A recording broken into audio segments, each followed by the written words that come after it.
Tessa with MamasGeeky. Thank you guys for taking the time. Nice to see you, and MamasGeeky, congratulations. Oh, thank you. Listen, I've got to tell you, Adam, I think this is one of your best performances, if not your best. Thank you. And I love all your stuff, so that says a lot. Thank you. But I'd love to know, how did you find that vulnerability against a tennis ball hanging from wires? Very easy. I'm not that easy, but just jumped into things that put me in that place and did the best I could.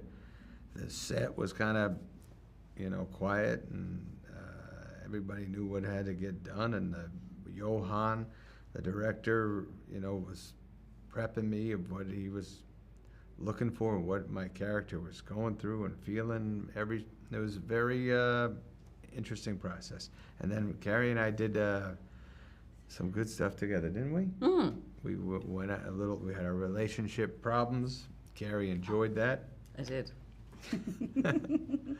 You guys were great too together. And then for your character, I love how brave she is, and that she's like, I can do this myself. I'm fine. Can you talk about finding that bravery for her? Yeah, that's part of why I thought it was, interesting, is that aside from wanting to work with Adam and Johan, I thought it was just very real that she would be.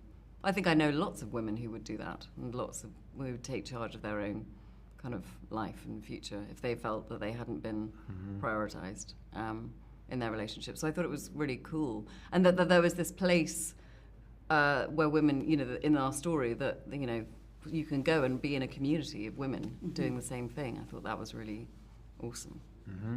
And then Adam, for you, what really made you want to be a part of Spaceman? I think this is a great role for you. Thank you. Well, the script was tremendous. I met Johan.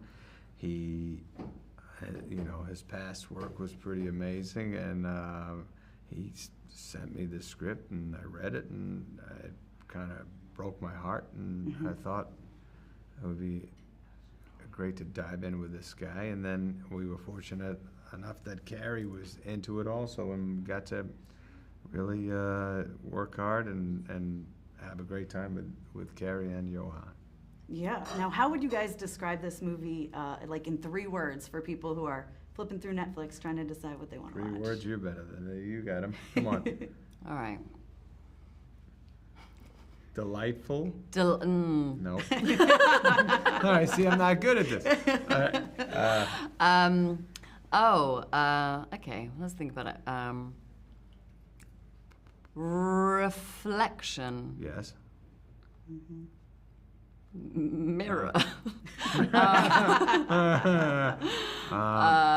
Chewy? Chewy? Chewy. It is chewy. It is quite chewy. It's tasty, yeah. And spiders. Yes, good. Yeah, I will tell you, I was very pleasantly surprised by the movie. I wasn't sure what to expect. You're like, it's a giant spider. Right. But what would you guys say? Like, do you relate to this at all? Because I feel like there's a lot of stuff in here that people can relate to. Absolutely. Just looking back and saying, where did this start happening, and how did this start happening, and why am I being led to a place that I'd definitely would be happier going that way, and that type of thing, and just being able to be honest with yourself, never too easy. Yeah.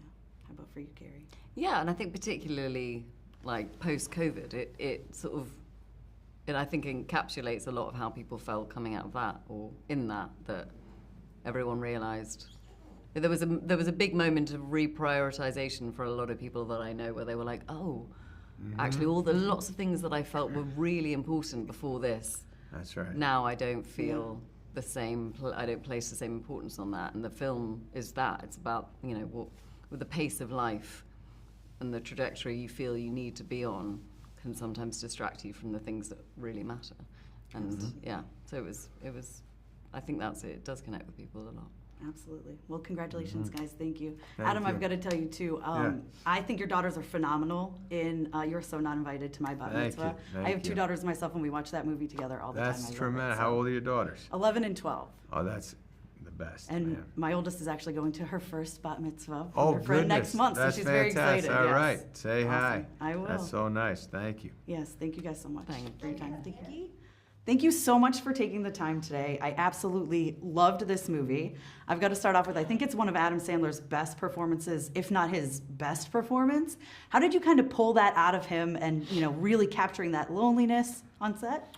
I mean, I think maybe one version could be that you really respond to this performance because it's so different from what he's done before, and that you know, I find myself surprised by seeing somebody that I had such clear idea of who he was doing something so differently that it you know actually enhanced the actual experience of it, you know. But I mean, I'm a massive fan of Adam.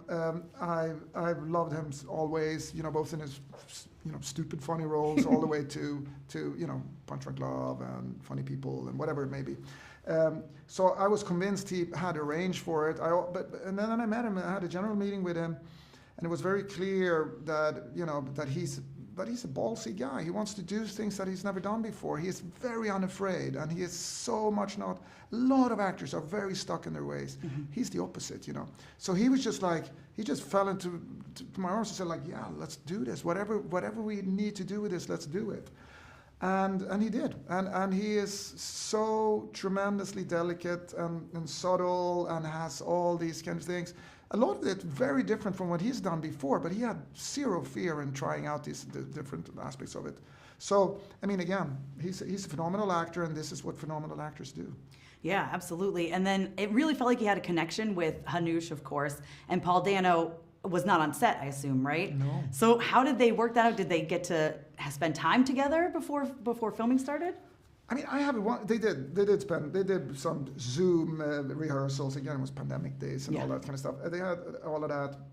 I do think that Adam, getting to know Adam and here's a theory I have, I could be wrong in this, but the fact that he's such a gracious, generous, beautiful human being. So when he's acting towards Carey, for instance, and all the scenes we did with him, he's so considerate. Like, oh, are you fine with that? Do you want me to be over here? What do you want from me? And all that kind of stuff. And he's very, very polite and very, very gentle, you know, in terms of that. I actually come to start to think a little bit that he benefited from acting against the tennis ball because he didn't have to have any generosity or courteousness versus that tennis ball. And I think he could just allow himself to just, you know, internalize all the feelings and focus on himself only in doing that. Because, I mean, I've been scratching my head, like, how do you perform like that against the tennis ball? I took acting classes for a couple of years in order to understand. I have no acting ambitions, but in order to understand how they do it, you know, and learn their language. And, you know, apart from that being very therapeutic to me in very good ways, but also the number one thing I took away from it was like the dance between you and your counterpart, you know, and how that improves your own performance and how you together can, you know, almost like, you know, levitate in your performances based on you doing together. So when I see Adam doing this on a tennis ball, and I'm like sitting in front of my monitor and I'm just saying to my DP, go closer, I want to see fucking more of it. And I see him do all this, I'm blown away by it, but you know. Yeah. But in hindsight, and after finishing the shoot with all the aspects of it, there was part of me who thinks, and I could be completely wrong with that, but there was part of me who thinks like, I don't think, for Adam being the one actor who might actually, to some extent, benefit a little bit from not having to be considerate towards his counterpart. And he did it on wires, I assume, too. Yeah, and that's also very impressive because I don't think we should underestimate the pain that entails. Primarily on shoot day 24, you know, you're hanging those and the same pressure points digs in, you know, open wounds pretty much. Oh my and I've been saying that I saw him, you know, the camera's here and he's having this delicate tiny little situation with Hanush or whatever, and then I yell cut and I just see his face contort in pain as he's put down and he kind of acted through all that pain. It's remarkable. It's incredible. And then final question, how would you describe Spaceman in 3 words? Not a science fiction film. Oh, that works. Thank you so much. I absolutely love this film. So congratulations. Thank you so much. Thank you. Thank you so much.